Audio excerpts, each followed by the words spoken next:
Faut pas énerver Jean-Michel Aulas. Ah non, quand son club va mal, il sort le bleu de chauffe et ça rigole plus. Salut à tous, footeuses et footeux de la famille, c'est Thomas, vidéo mercato. 4 noms clinquants de ouf pour l'Olympique Lyonnais en vue du mercato d'hiver. Et ouais, il se passe des trucs l'hiver au mercato, c'est incroyable.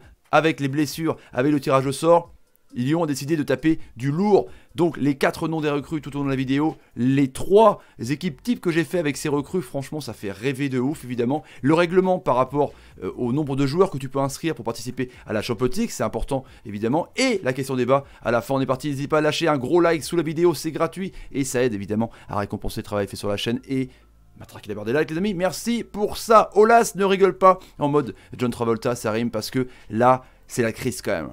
Juventus de Turin, à la limite, tu te dis, c'est un gros tirage, ça ferait une belle ambiance au Groupama Stadium. Ils viennent de perdre contre Rennes avec Kamavinga, les amis.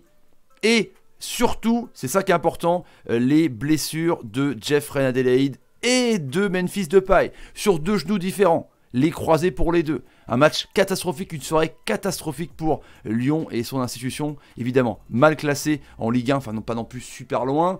Là, les Lyonnais, ils doivent évidemment réagir, sinon ça va être la saison de trop. Donc ils visent pour ça les amis, évidemment, des champions du monde. Et ouais, Juninho, Aulas ont dit, ok bon bah Juni, c'est la panade un petit peu là, on va sortir un petit peu le chéquier pour s'enforcer et pour évidemment se qualifier pour la Champions League. Ce qui est vital évidemment pour les Lyonnais, ça c'est clair. Donc ils visent 2 champions du monde, 3 tricolores et un nom franchement assez ronflant d'un joueur qui joue dans un grand club. Donc ça c'est ouf les amis. On est parti avec le premier nom. Dites-moi à chaque fois quand vous voyez le nom apparaître si ça vous fait rêver évidemment ou pas.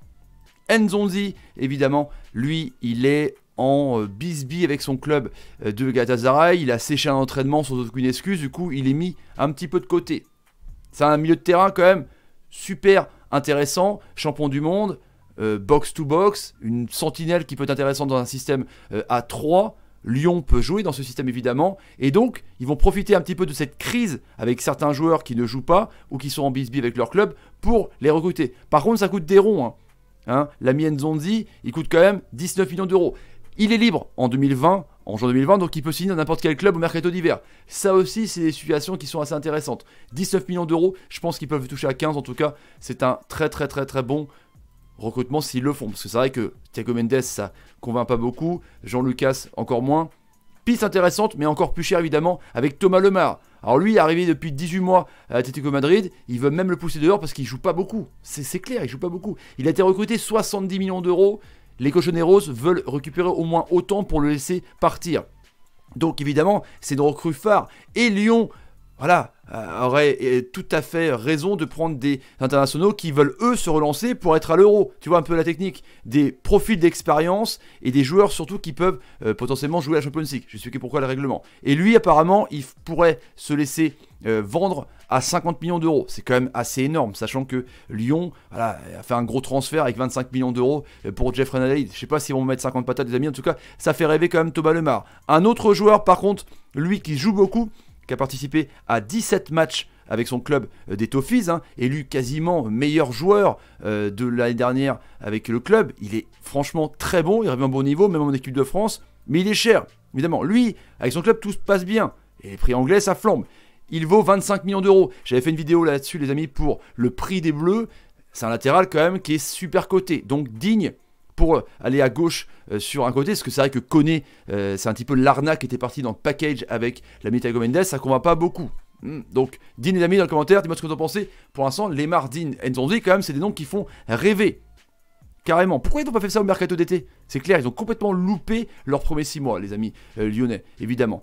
Et le nom ronflant, encore une fois, c'est Dries Mertens. Lui, il était le leader de la mutinerie au Napoli, donc De Laurentiis, lui, veut le dégager. Il a 32 balais. Il est aussi libre en juin, donc il peut signer au 1er janvier où il veut. Il vaut 25 millions d'euros, mais vu la situation, c'est 32 ans, c'est un super joueur international belge, un gros buteur évidemment. Il peut jouer avant-centre, sur l'aile ou en off et demi. Il vaudrait en gros 20 millions d'euros. Ça, c'est dans les cordes, évidemment, de l'ami Aulas. Donc, pour remplacer un joueur furiclasse comme Depay, un Mertens un peu plus vieux, c'est quand même assez intéressant. Sachant, les amis, que le règlement donc stipule par rapport à la Champions League, ça qui est intéressant, les clubs qualifiés pour le huitième de finale de la Champions League peuvent inscrire 3 joueurs sur la liste, donc pour les huitièmes de finale évidemment, jusqu'au 1er février 2020. J'ai écrit Fervilliers, mais c'est pas grave, on s'en truffe. 1er février 2020. Donc là, c'est évidemment, lui, hein, il a vu, joueur d'expérience, 3 recrues, ça peut être intéressant. Je pense pas qu'il y ait les 3 recrues, à mon avis, mais j'ai fait quand même des 11 types, les amis. Le premier 11 type avec 3 recrues, on est parti. Donc avec Lopez, Digne à gauche évidemment, Deneyer, Andersen, il n'y a pas mieux, hein. Marcelo je pense pas, Dubois pour l'instant il est blessé mais il va revenir évidemment, le milieu de terrain, Aouar à gauche, Mendes c'est le meilleur des recrues en milieu de terrain pour l'instant, Steven Zonzi en sentinelle, c'est quand même pas mal, Traoré, il n'y a pas mieux à droite, hein. Peut-être Terrier ou Cornet, mais bon, Dembélé évidemment en pointe, et Thomas Lemar. Dans les amis franchement, quand tu as ces 3 recrues là, tu commences à avoir quelque chose, il faut un peu une Monaco, c'est-à-dire recruter un petit peu dans l'urgence par rapport aux blessures, on va dire ça comme ça.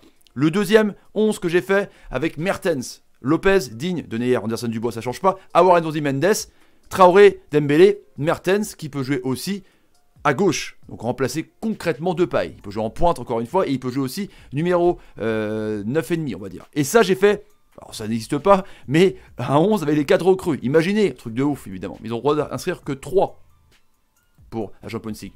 Lopez, Digne, Deneyer, Andersen, Dubois, Mertens en numéro 10, 9,5 on va dire, Aouar, Nzonzi, Traoré, Lemar, Dembélé. Là, ça se fera pas évidemment, faut pas non plus rêver. Foot fiction, un 11 comme ça les amis, ça joue le tableau, c'est clair. Ça c'est un recrutement intelligent, c'est évident les amis. Donc maintenant je vous pose la question par rapport à toutes ces équipes, par rapport à tous ces joueurs les amis. Est-ce que ça vous plaît? Est-ce que ça vous fait rêver évidemment ces noms pour Lyon? Est-ce que ça pourra rattraper la saison, pourquoi pas se qualifier en quart de finale? J'ai quand même des gros doutes par rapport à la Juve les amis.